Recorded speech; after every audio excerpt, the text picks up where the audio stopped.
Okay, a little bit about type 2 diabetes, type 1 diabetes. A couple things. You can check for your blood work. You can check for your fasted insulin, your fasted glucose, and your A1C. A1C is a average blood glucose for the past 3 months prior.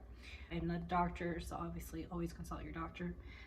This is YouTube. This is for informational purposes only. I like to research and educate. What happens with type 2 diabetes is that you are insulin resistant, meaning your cells are not sensitive to the insulin to bring sugar into the cells. And when that happens, there's too much sugar in the bloodstream, and thus high blood glucose fasted in the morning, and that can lead to prediabetes or diabetes.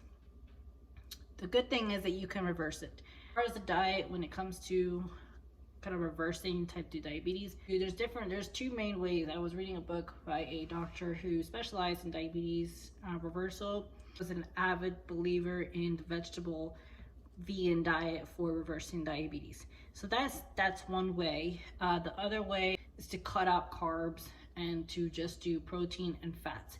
But I will say that when you cut out carbs, you're usually cutting out lots of fiber too.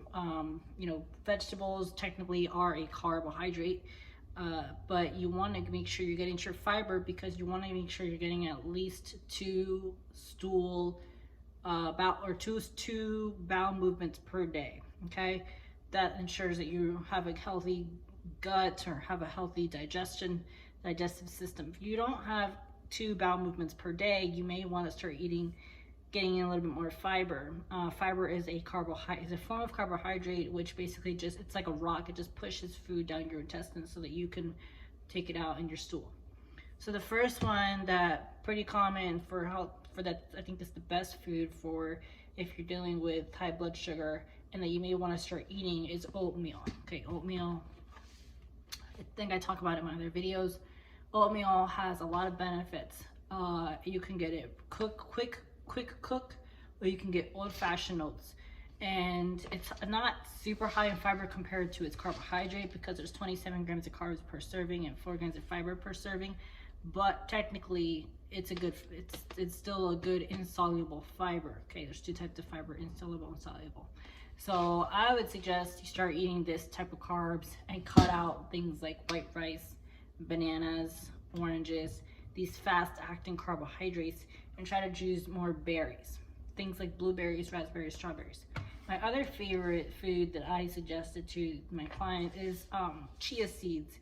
Chia seeds, I got this foreign, but you can get chia seeds bulk at an international market for much cheaper.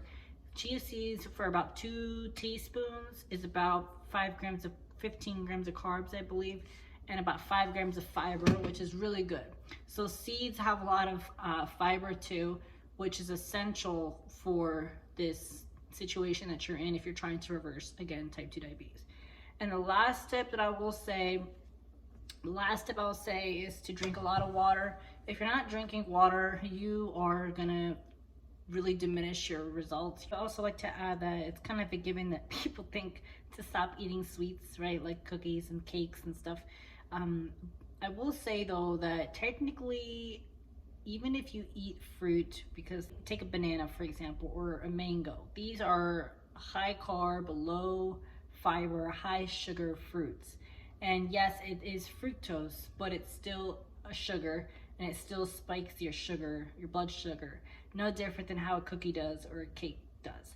Another thing to keep in mind is, even some people think that, oh, I can just keep eating white rice and it's totally fine because it's not sugar. Technically, it's still glucose, it's still carb, and it converts into sugar. So just because something doesn't necessarily have added sugar doesn't mean it's not sugar taken in your body, if that makes sense. It's also called gluconeogenesis.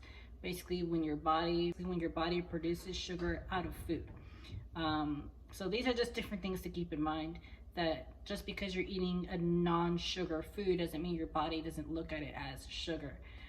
One of the problems with sugar that I think maybe many people don't know is that it actually may at least there seems to be research that supports that it may feed onto the bad bacteria in your gut. So sugar isn't necessarily bad like when you eat a little bit, but technically it is if you eat it over time and like too much, because again it feeds on the bad bacteria in your gut and you don't want that to grow. You want to feed your good bacteria, and the way you feed your good bacteria in your gut is by eating fiber. You need to eat fiber, chia seeds, oatmeal. Some people don't do well with beans, but beans technically is a fiber as well. And then berries is the best fruit in my opinion. Berries will help to feed. It has the good fiber that the bacteria in your gut needs to feed on so that it survives. You have good bacteria in your gut. Try maybe some fastings. If you get up at 8 in the morning, don't eat until 3 or 2 p.m. and then have an eating window between 2 or 3 p.m. till 8 p.m. or 6 p.m. That way you can eat more food. And when you're not eating, you're drinking your water. Babies, is you can look into getting a supplement called dihydroberberine. It's sourced from a plant, and it's a natural supplement that may support reversing type 2 diabetes. If you don't know anything about it, do your research and you'll find dihydroberberine has a lot of benefits with this condition that may help you.